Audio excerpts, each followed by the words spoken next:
Iangalie vizuri hii picha. Hiki sio chumba cha mtihani, ni eneo la interview kwa ajili ya kazi. Kazi inahitaji watu 5, ila kijiji kizima kimetuma maombi.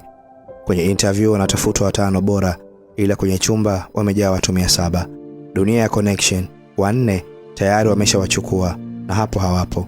Hawatafanya mtihani wala testi, ila tutawaona kazini. Ndani ya kichumba natafutwa mmoja tu ili ionekane fursa ilitangazwa, ila uwezo ndio umeamua. Hapo kuna waliokopa nauli ili wafike kupambania ambacho hakipo. Hapo kuna walioghairi kwenda kupiga mishe ili muda wao ulipresi na hii fursa ya mchongo. Hapo kuna walioacha tumaini nyumbani kuwa acha tukajaribu, huenda ile ipo siku ndio imefika sasa. Wapo wanaoamini hii ndio dua iliyojibiwa, kumbe ni uongo. Mwisho kuna ambao watatoka hapo na mashaka juu ya uwezo wao bila kufahamu kuwa hawajatemwa kwa sababu ya kujua nini